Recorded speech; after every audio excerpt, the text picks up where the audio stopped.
Pela primeira vez, uma emissora de TV tem autorização para entrar em um dos 3 hospitais de custódia e tratamento psiquiátrico do estado. São pessoas que cometeram crimes, mas foram consideradas pela justiça incapazes de responder pelos atos. Crimes contra a mulher. Polícia Federal prendeu hoje mais de 1.000 homens acusados por homicídio, feminicídio e descumprimento de medidas protetivas em todo o país. Em depoimento à Polícia Federal, o doleiro Lúcio Funaro disse que Eduardo Cunha repassava a propina a Temer desde 2003. O escritório dele teria movimentado 90 milhões de reais em esquemas ligados ao MDB. E você sabe qual é o principal meio de transporte para 3% dos paulistanos?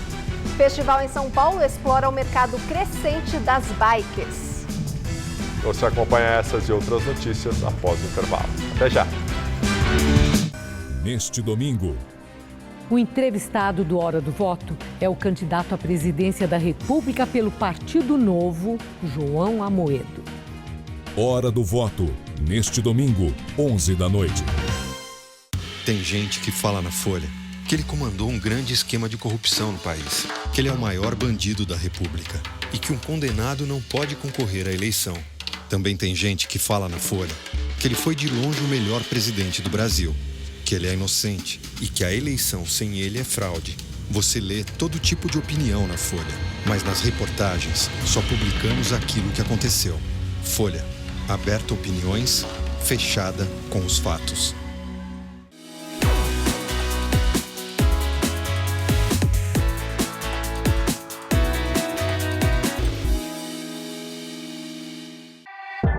De escrever a sua própria história?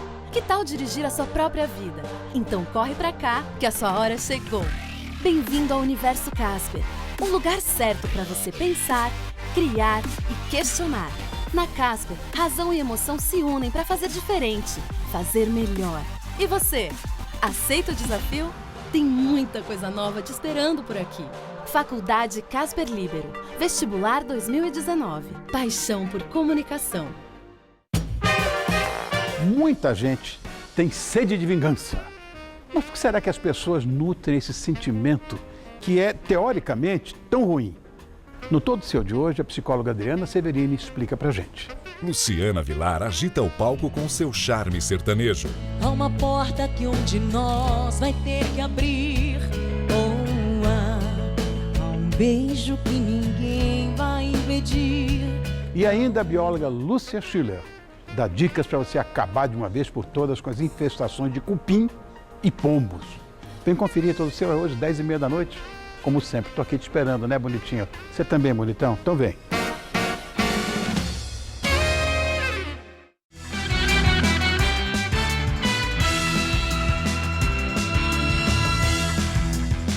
Boa noite. Boa noite. A Polícia Federal prendeu hoje acusados por homicídio, feminicídio e descumprimento de medidas protetivas da Lei Maria da Penha em todo o país. 6.600 policiais participaram da Operação Cronos, que teve até o final da tarde 1.027 presos. A todo momento, viaturas chegavam trazer os presos. Foi assim durante todo o dia nas principais cidades de 16 estados e do Distrito Federal. Os alvos dos policiais eram acusados de homicídio e principalmente feminicídio, o assassinato de uma mulher pelo fato de ser mulher. A operação foi batizada com o nome do deus grego do tempo, Cronos, em referência ao tempo de vida tirado das vítimas pelos autores dos crimes. Esta operação foi definida em um encontro entre integrantes do Conselho Nacional dos Chefes de Polícias Civis com o ministro da Segurança Pública e vinha sendo planejada desde o mês passado. Hoje, cerca de 5.000 policiais foram para as ruas cumprir os mandados de prisão.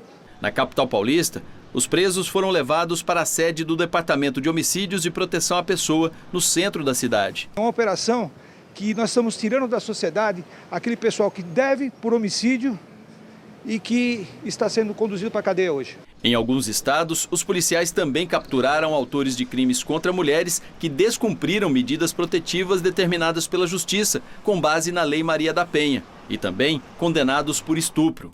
Durante as investigações, os policiais utilizaram informações do Banco de Perfil Genético, que cadastra o DNA de autores de crimes sexuais, e confrontaram com o material genético encontrado em vítimas. Essa operação é, na prática, o que representa o SUSP, o Sistema Unificado de Segurança Pública, uma atuação unificada das inteligências de operações com a participação do Ministério Público e do Judiciário para combater a violência, para dar segurança aos brasileiros e brasileiras e, sobretudo, para garantir e proteger a vida. Particularmente, eu destacaria a questão do combate ao feminicídio.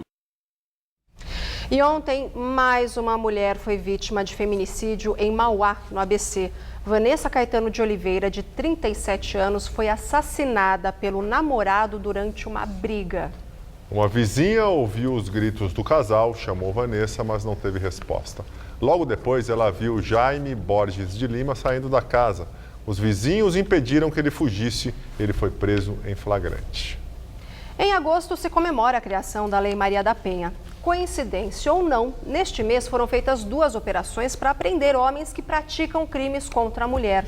Mas apesar de mais atenção ao tema, as mulheres continuam vítimas de várias formas de violência, de norte a sul do país a cada minuto. O caso da Vanessa, que acabamos de falar, é só mais um que reforça a estatística. Mas é também a prova de que a luta por respeito e direito das mulheres deve acontecer de janeiro a janeiro e que o Estado nunca se esqueça disso. Apontado como operador financeiro do MDB para a arrecadação de propina, o doleiro Lúcio Funaro prestou um novo depoimento à Polícia Federal e disse que o ex-deputado federal Eduardo Cunha repassava a propina dos esquemas ilícitos do partido ao presidente Michel Temer desde 2003. As informações são do jornal O Globo. Segundo o doleiro, ao todo, o escritório dele repassou mais de 90 milhões de reais em dinheiro vivo para os emissários de Eduardo Cunha, que transportavam a propina dos esquemas ligados ao MDB. Os valores eram divididos entre várias lideranças do partido, de acordo com ele, incluindo Michel Temer. O depoimento de Funaro faz parte do inquérito dos portos, no qual o presidente é investigado por suposto favorecimento de empresas concessionárias no Porto de Santos, durante a assinatura de um decreto em favor do setor. Segundo o doleiro, Eduardo Cunha e outros MDBistas no Congresso defendiam os interesses das empresas portuárias desde 2013 em troca de vantagens. A assessoria de Temer afirmou que Lúcio Funaro é um mentiroso contumaz e já foi desmentido por outras testemunhas e pelos fatos. A nota diz ainda que o doleiro fala sem provas e cria falsas versões dos fatos. Ainda sobre o inquérito dos portos, o empresário Marcelo Castanho, dono da Alume, uma empresa de publicidade, afirmou que repassou R$1 milhão ao coronel João Batista Lima Filho, ex-assessor e amigo de Temer. O dinheiro teria sido pago em uma negociação para explorar a área do aeroporto de Brasília com publicidade em 2014.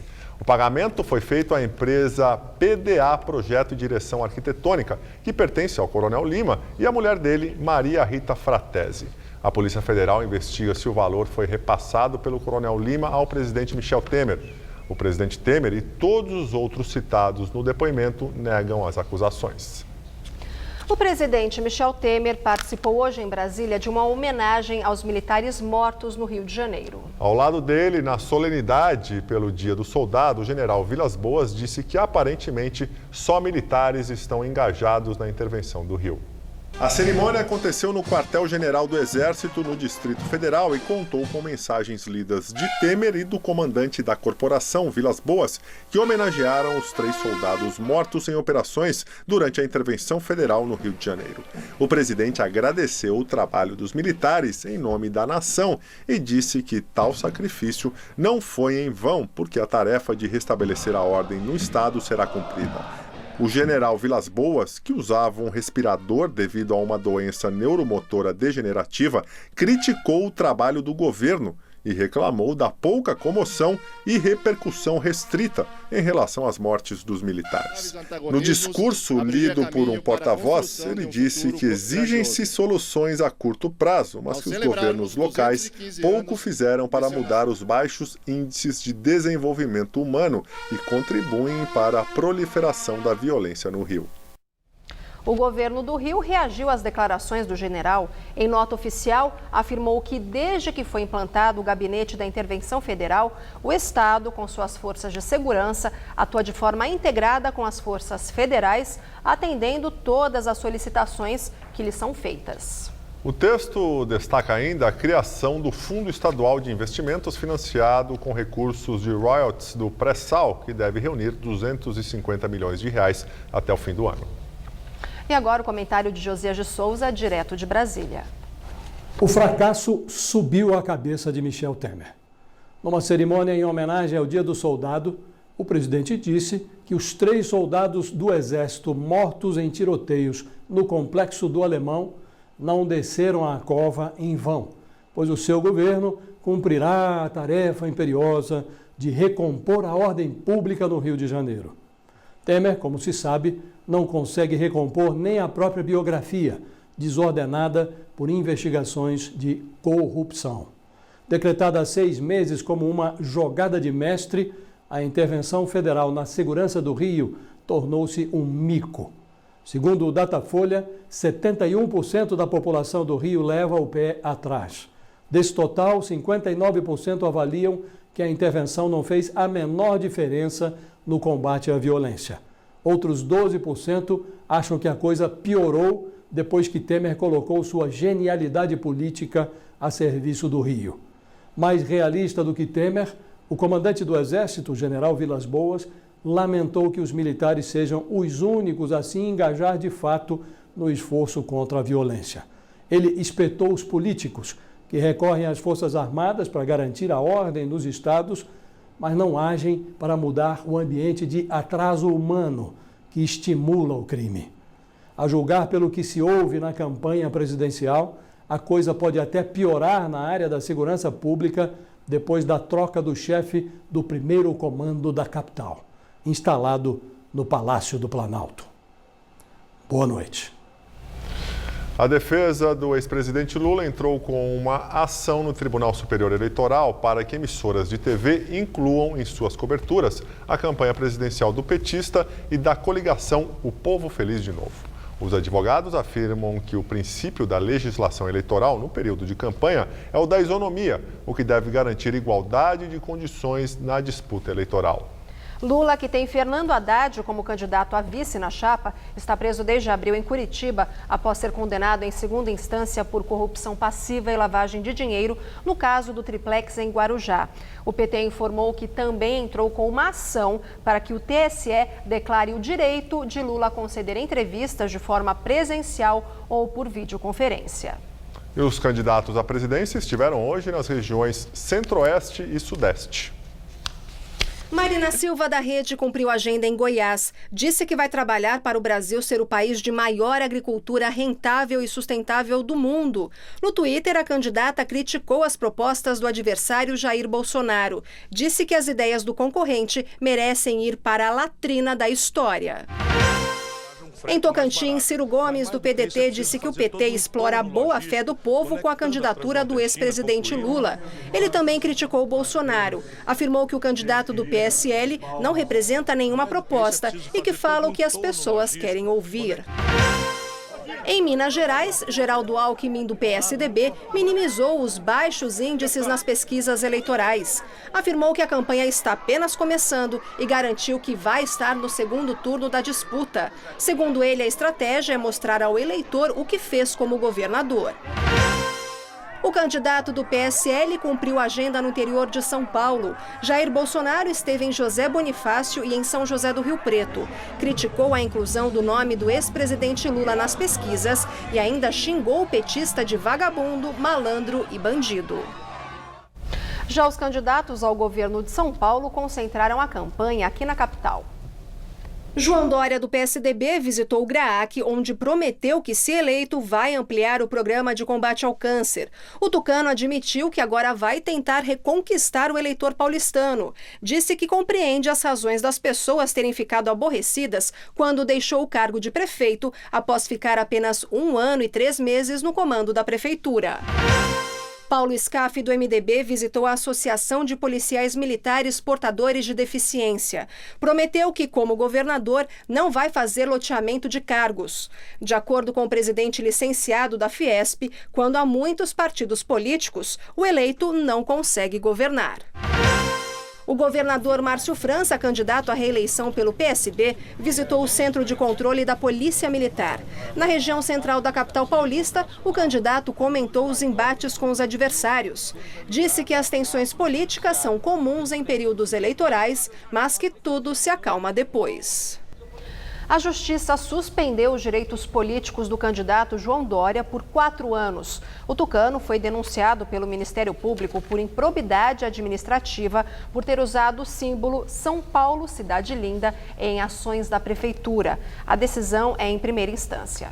Dória também terá de ressarcir a prefeitura pelos prejuízos causados. Em nota, a assessoria dele informou que a decisão anunciada nesta sexta-feira não interrompe a campanha e que o candidato irá recorrer da sentença.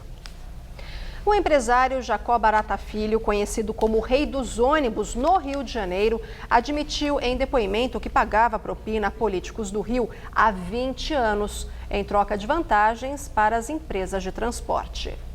Ao juiz Marcelo Bretas, Jacó Barata Filho admitiu que pagou durante 5 anos propina para o ex-presidente da Assembleia Legislativa do Rio, Jorge Pisciani, do MDB. Segundo Barata, os pagamentos irregulares para políticos da Alerj eram obrigatórios e chegavam a mais de 6 milhões de reais por mês. O objetivo era manter os privilégios do setor de ônibus junto aos parlamentares. Além de Pisciani, Barata disse ter pago propina a outros parlamentares do MDB fluminense, como os também ex-presidentes da Alerj, Paulo Melo e Edson Albertassi. Os 3 foram presos pela Operação Cadeia Velha da Polícia Federal em novembro do ano passado, acusados de participação no grupo criminoso conhecido como Caixinha da FETranspor, a Federação dos Donos de Ônibus do Estado. Até agora, todos negavam ligação com o esquema, mas o depoimento de Jacó Barata hoje complicou a situação no processo. Segundo Barata, os pagamentos ilegais aconteciam há 20 anos no Estado, mas se intensificaram após a implantação do bilhete único no sistema estadual de transportes durante o governo Sérgio Cabral. As empresas que administravam o bilhete único no Rio recebiam 3,5% do valor movimentado no Estado e usavam 1% do contrato para alimentar campanhas políticas e comprar o apoio de parlamentares aos projetos do setor. Para diminuir a pena no processo, a defesa de Jacó Barata propôs ao juiz Marcelo Bretas o pagamento de 81 milhões de reais como ressarcimento ao Estado do Rio pelos desvios. E agora, no início da noite, o juiz Marcelo Bretas revogou a prisão preventiva de Felipe Pisciani, filho de Jorge Pisciani. O Ministério Público Federal foi contra a decisão, mas o magistrado entendeu que não havia mais motivo para manter Felipe preso. O filho do ex-presidente da Alerj é acusado de ser um dos intermediários do pai para o recebimento de propina da FETranspor no Rio de Janeiro. Felipe ficou quase 10 meses preso. São Paulo tem 3 hospitais de custódia que atendem mais de 700 pessoas que cometeram crimes, mas não podem ser responsabilizadas pelos atos. E pela primeira vez, uma reportagem de TV teve autorização judicial para mostrar um destes hospitais que fica em Franco da Rocha. Após 1 ano e meio de tratamento, esse homem ganhou a autorização para visitar a família no chamado processo de desinternação progressiva. Por ordem judicial, não podemos identificá-lo. Eu já saí 16, saidinha, não cometi erro nenhum lá fora, sempre obedeço minha mãe. Este homem também é paciente do hospital. Além de transtornos psiquiátricos, ele é dependente químico. Eu fui internado em clínicas também particulares, não resolveu, não adiantou nada. Saía, voltava a fazer uso de drogas e aqui faz 1 ano e 6 meses que eu estou limpo.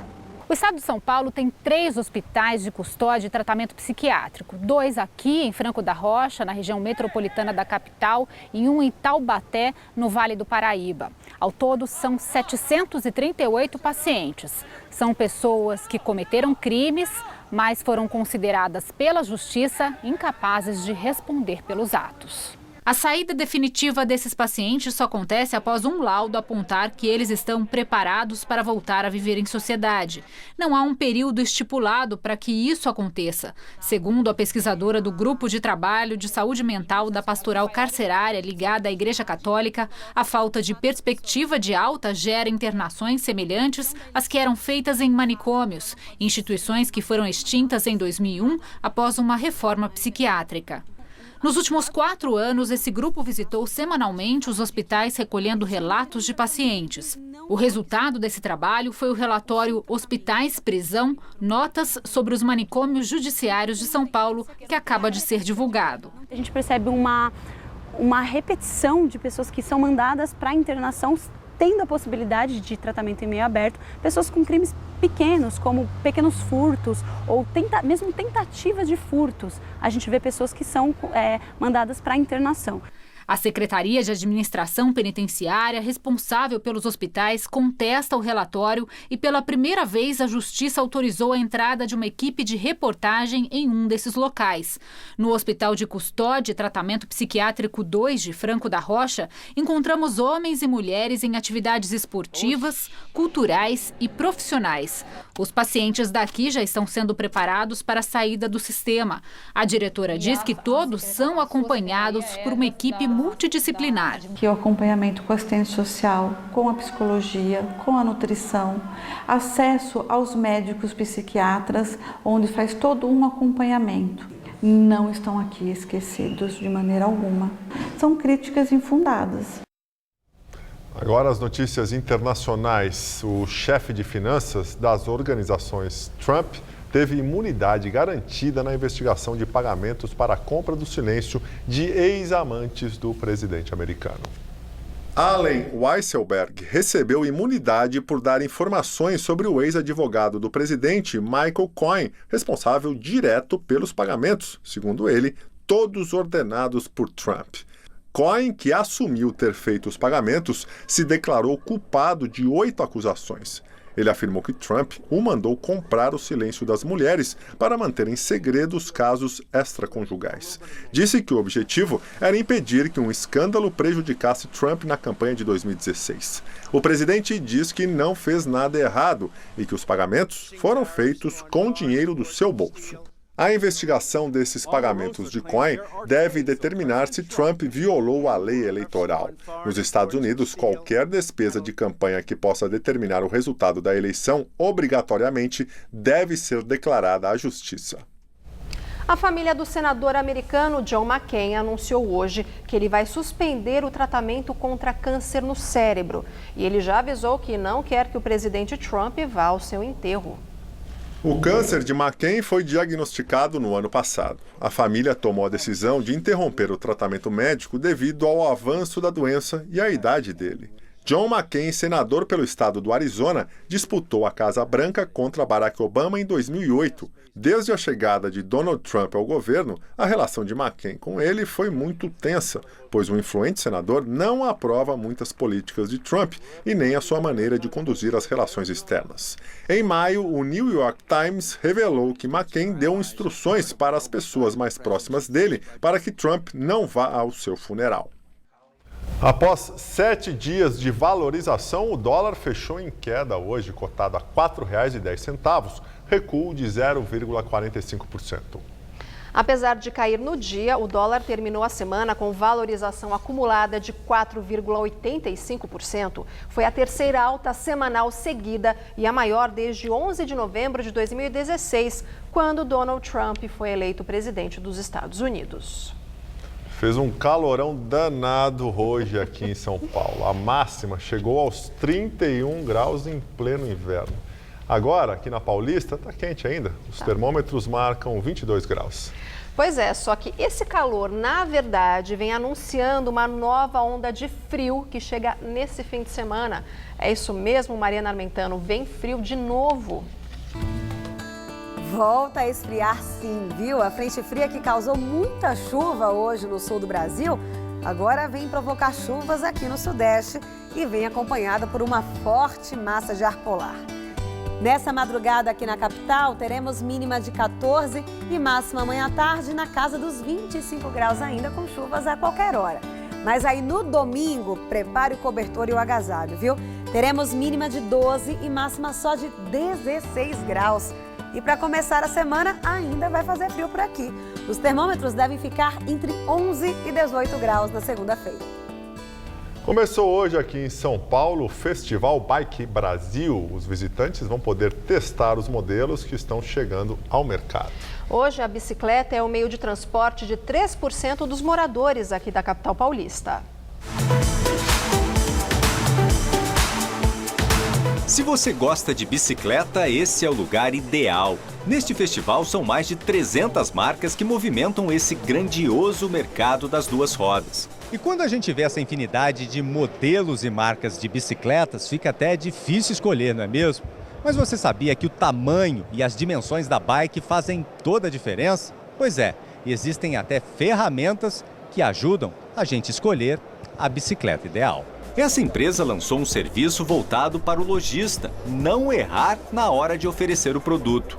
A bike sai literalmente na medida para o consumidor. Se você não tiver um ajuste legal da bike, você, além de não desempenhar um pedal legal, você ainda vai sofrer de dores. Pode ser na coluna, pode ter dormência nos pulsos. É um sistema totalmente online, foi desenvolvido por nós, brasileiros. Isso é muito importante da gente frisar, que os padrões adotados no sistema são padrões de pessoas brasileiras, né? Um mercado que não para de crescer e fascina um número cada vez maior de pessoas. São mais de 100 milhões de unidades de bicicleta que o país tem. Comparado isso com carros, são 45 milhões de carros. A bicicleta ela deixou de ser uma ferramenta recreativa e as pessoas começam a utilizar como um modal. Dos negócios para a diversão, na parte de fora do salão de exposições, a feira é aberta ao público em geral.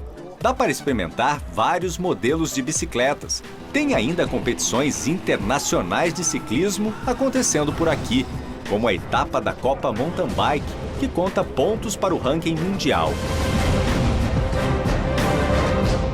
E para fechar o passeio, que tal conversar e tirar uma foto com este simpático senhor?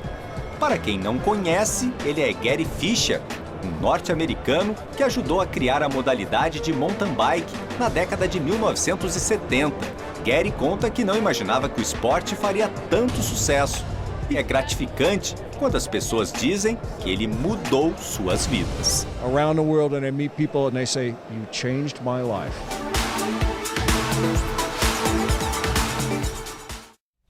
O Festival Bike Brasil vai até domingo no São Paulo Expo Center, na Rodovia dos Imigrantes. O horário para lojistas é da 1 da tarde às 9 da noite e para os visitantes das 10 da manhã às 7 da noite. Os ingressos custam R$20. A gravadora americana Sony admitiu ter usado um imitador nas gravações de 3 faixas do disco póstumo do cantor Michael Jackson, que vendeu 4 milhões de unidades. As faixas Breaking News, Keep Your Head Up e Monster, do disco Michael, lançado em 2010, foram gravadas por um cantor contratado para soar como o rei do pop, que morreu em 2009, vítima de overdose de anestésicos. O álbum, que estreou no número 3 da parada da Billboard, já havia recebido acusações de manipulação e inconsistência por fãs e também pela mãe de Jackson, Catherine. A gravadora confessou a fraude em um processo que corre na Justiça da Califórnia como parte da estratégia de defesa deles, alegando que tinha o direito de vender as músicas, mesmo que Jackson não as cantasse. Os juízes, no caso, agora têm 3 meses para decidir essa questão, ou seja, o processo ainda está no estágio intermediário e pode se tornar um dos maiores da história da música popular nos Estados Unidos.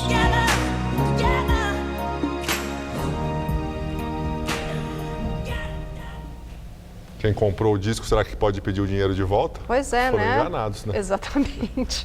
Bem, nós ficamos por aqui. Lembrando que a edição de hoje pode ser vista no site do Jornal da Gazeta. Ótimo fim de semana para você também, Gabriel. Valeu, até Luciana. Até segunda-feira. Muito obrigado pela companhia. Fica agora com Rony Fon no Todo Seu, que traz uma reportagem de como é o trabalho da Polícia Civil na criação de um retrato falado.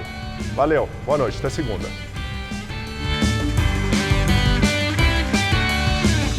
Domingo 11 da noite, em Hora do Voto, acompanhe a entrevista com João Amoedo, candidato à presidência da República pelo Novo. Assista agora, Todo Seu.